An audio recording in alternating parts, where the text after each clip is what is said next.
சங்கின் சஞ்சலம். ஸ்ரீவைகுண்டம். பரமபதநாதனும் தேவியரும் எங்கோ சென்றுள்ள தருணம் சங்கமும் சக்கரமும் மட்டுமே உள்ளனர். சக்கரத்தாழ்வான் ஓரக்கண்ணால் சங்கரையனை பார்க்கிறான். ஏளனமாக சிறிது சிரிக்கிறான். சங்கரையன் பாராதது போல் இருக்கவே சுதர்சனன் மீண்டும் சிறிது உறக்கவே கனைத்து கவனத்தை இழுத்த பின் கேலியாக சிரிக்கிறான். வலம்புரியான் விழிக்கிறான், வினாவுகிறான். சுதர்சனா, சிரிக்கிறாயே தனக்குள்ளேயே, என்ன வந்துவிட்டது உனக்கு? எனக்கொன்றும் வரவில்லை. உன்னை பார்த்தேன், சிரிப்பு வந்தது. என்னால் அடக்கிக் கொள்ள முடியவில்லை, சிரித்தேன். என்னை பார்த்தா சிரித்தாய்? காரணம்? அப்படி கேள், சொல்கிறேன் என்ற பீடிகையை கேட்டதுமே வலம்புரியானுக்கு சிறிது உள்ளம் கலங்குகிறது.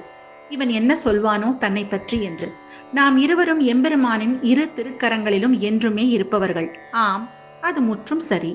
அவசரப்படாதே, முழுதும் கேள் என்று சிறு குட்டு குட்டிவிட்டு சக்கரத்தாழ்வான் தொடர்கிறான்.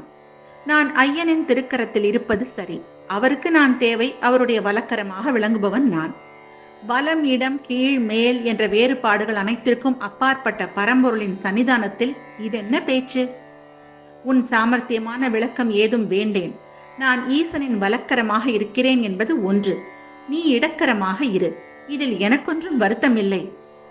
ஆனால் உண்மையை சொன்னால் கோபம் கொள்ள மாட்டாயே? சக்கரத்தாழ்வான் எள்ளி நகைக்கும் குரலில் கேட்கிறான். பஞ்சசனன் ஒரு வினாடி திகைத்து நிற்கிறான். பகவான் எதற்குத்தான் உன்னை அனாவசியமாக எங்கே சென்றாலும் சுமந்து செல்கிறாரோ? பகைவர்கள் மாய்ப்பது முழுதும் என் பணி. நீயோ அலங்காரமாக இடத்திருக்கரத்தில் என்றுமே இருப்பதோடு சரி. நீ நம்பெருமானுக்கு என்ன பணி செய்திருக்கிறாய்? நீயே சொல். பஞ்சசனன் ஏற்கனவே கூனி குறுகியவன் தலை குனிகிறான். சக்கரன் தொடர்கிறான். எம்பெருமானின் திருநாமமே சக்கரபாணி என்பதை நீ மறந்தாயோ? வலம்புரியானின் வாய் துடிக்கிறது. அப்படி பார்த்தால் எவரும் சங்கு சக்கரம் என்று என்னைத்தான் முதலில் சொல்வர். சக்கர சங்கு என்று பேச்சு வழக்கில் இல்லையே. சுதர்சனன் சளைக்கவில்லை. சங்கு சக்கர சுவாமி எனும் போது நான் எம்பெருமானை ஒட்டி இருக்கிறேன். அவருக்கு அடுத்தது நான். நீ அவரை விட்டு தள்ளி இருப்பவன். ஏற்கிறாயா இதை? வலம்புரியினால் வாய் திறக்க முடியவில்லை. சுருண்டு அமர்ந்து விடுகிறான். சுதர்சனன் உருண்டு ஓடுகிறான். வெற்றி பெற்ற இருமாப்பில் ஸ்ரீதேவி வருகிறாள். தனித்து பஞ்சசனன் குறுகி கிடப்பதை காண்கிறாள். பிராட்டி அன்புடன் அவனை விழிக்கிறாள். என்ன நேர்ந்தது உனக்கு? சோர்ந்து சுருண்டு கிடக்கிறாயே. அழமாட்டா குறையாக அவ்வளவையும் வலம்புரியான் தேவிக்கு சொல்கிறான். தேவிக்கும் மனம் சிறிது கலங்குகிறது. இதற்குள் அங்கே வந்து நிற்கிறார் சாட்சாத் திருமால். வழக்கமான புன்னகை ஒளிர கேட்கிறார். என்ன விஷயம் இது? சுதர்சனன் அங்கே நிற்கிறான். வலம்புரியான் இங்கே கலங்கிய கண்களோடு கொஞ்சம் நீரிட்ட நிலையில் உள்ளான். பிராட்டி கூறுகிறாள், நாதா, தங்களுக்கு தெரியாததா இங்கு நடந்தது? சக்கரன் வலம்புரியானை ஏளனமாக பேசுகிறானாம். ஆமாம், உன் மனசு பொறுக்குமா? இருவரும் ஒரே ஊர்க்காரர்களாயிற்றே. பகவான் கடைக்கண்ணினால் தேவியின் முகத்தை கவனிக்கிறார். லக்ஷ்மி தேவி பிறந்தது திருப்பார்கடலில், சங்கமும் தோன்றியது ஆழ்கடலிலேதான். இதையே பரந்தாமன் குறிப்பிடுகிறார். தேவி, இதில் எனக்கும் ஒரு குட்டா என்கிறார். எம்பெருமான் நகைத்தவாறு விளக்குகிறார். குட்டு அல்ல, நீ அவனை கண்கலங்க விடலாமா என்றுதான் கேட்கிறேன். விளக்க வேண்டியதுதானே உண்மையை? பிராட்டி ஒரு கணம் வாய் திறவாது இருக்கிறாள். விளங்கவில்லையா என் அருமை நாயகிக்கும் என கேட்டுவிட்டு திருமால் சிரிக்கிறார். லக்ஷ்மி தேவி அப்படியே நிற்கிறாள். இன்னுமா விளங்கவில்லை? இப்பொழுது என கேட்டுவிட்டு ஐயன் உறக்க அண்ட சராசரமுமே இடிந்து விழும் போல சிரிக்கிறார். உலகமே ஒரு கணம் நடுக்குற்று ஓய்கிறது. வெளியே இருக்கும் சுதர்சனன் எட்டி பார்க்கிறான். வலம்புரியான் திகைத்து நிற்கிறான். பிராட்டியின் உடலும் ஒரு முறை நடுக்குற்று மீள்கிறது. புரிந்ததா இப்போதாவது? நரசிம்ம அவதாரத்தில் எங்கே போயிருந்தாய் என்று வாய் திறந்து கேளடா வலம்புரி. இரண்ய வதையின் போது சுதர்சனம் எனக்கு என்ன பணி செய்தானாம் சொல்லச் சொல்லு. பார் இந்த என் கை நகங்களை, இன்னும் அந்த இரத்தக்கரை போகவில்லை. பகவானின் திருக்கர விரல் நுனிகளில் இரத்தச்செம்மை தெரிகிறது. வலம்புரியானுக்கு சிறிது வலிவு வந்து விடுகிறது.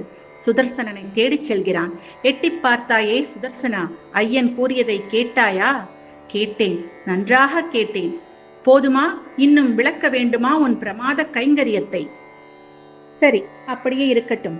ஆக இரண்யவதையின் பொழுது மட்டும் பகவானுக்கு நான் பயன்படவில்லை. வல்லவனுக்கு புல்லும் ஆயுதம் அல்லவா? எம்பெருமான் தம் திருப்பற்களாலும் திரு நகங்களினாலும் இரண்யனை கிழித்து போட்டதில் அதிசயம் என்ன? அது அவர் திருவுள்ளம். என் கேள்வி, நீ எம்பெருமானுக்கு எப்பொழுதேனும் கைங்கரியம் புரிந்தாயா என்பதல்லவா? பதில் சொல். வலம்புரியான் வகையாக சிக்கித் தவிக்கிறான். விடை இல்லை வாய் திறக்க. உதடுகள் துடிக்க பிராட்டியின் சன்னிதானத்திற்கு விரைகிறான். அன்னை அனைத்தையும் கேட்கிறாள். ஐயனின் அற்புத லீலைகளில் இதற்கும் ஒரு சமாதானம் இருக்கும் என பரந்தாமன் பால் திரும்புகிறாள். திருமால் திருமுகத்தில் புன்னகை ஒளி வீசி சுடர்கிறது. அப்பேரொளியில் பிராட்டியின் திருமுக மண்டலமும் மின்னுகிறது. சுதர்சனத்தை சிறிது பொறுத்திருக்கச் சொல். திருமாலின் இம்மொழிகளை கேட்டு அன்னை வியப்புடன் நிற்கிறாள். சிறிது என்றால் எவ்வளவு யுகங்கள் என்னும் குறிப்பு அந்நோக்கில் தென்படுகிறது. பரமனே விளக்குகிறார். குருட்சேத்திர போர் என்று ஒரு பெரும் யுத்தம் மூளப்போகிறது. பார்த்து கொண்டே இரு. அங்கே எனக்கு வேலை வெறும் தேர் ஓட்டுவது மட்டுமே. சக்கரத்தை எடுத்துச் செல்லப் போவதே இல்லை. சுதர்சனம் துருப்பிடித்து விடாதபடி நீ பார்த்துக்கொள் என் அருமை தேவி. வெளியிலே நிற்கும் சுதர்சனத்திற்கு பேரிடியாக இருக்கிறது ஐயனின் இப்பேச்சு. பரந்தாமன் தொடர்ந்து சொல்கிறார். ரத சாரதியத்தின் போது சங்கம் எப்படியும் வேண்டும்.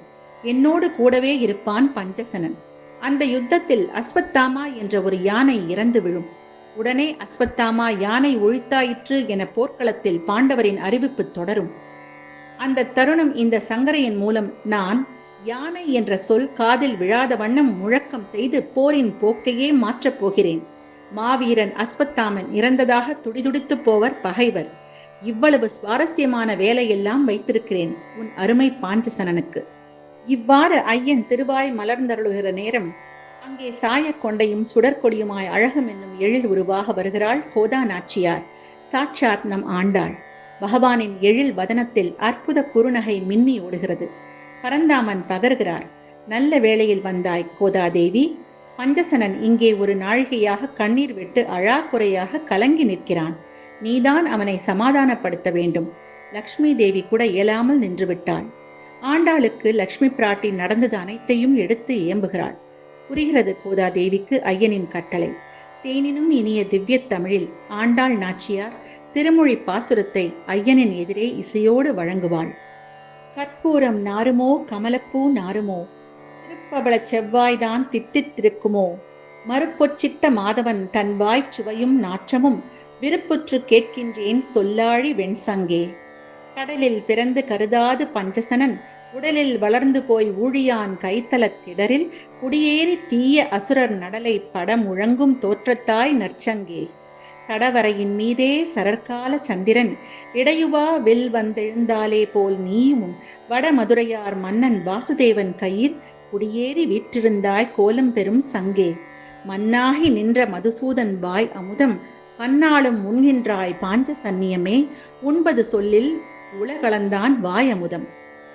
இப்பொழுது சுதர்சனன் தலை குனிவுடன் வலம்புரியானை பார்க்கிறான். வலம்புரியான் கோதாதேவியின் திருப்பாதத்தை பெருமிதத்தோடு நோக்குகிறான். எம்பெருமானும் பிராட்டி லக்ஷ்மியும் கோதையின் கீதத்தில் ஆழ்கின்றனர். ஆண்டாள் திருவடிகளே சரணம்.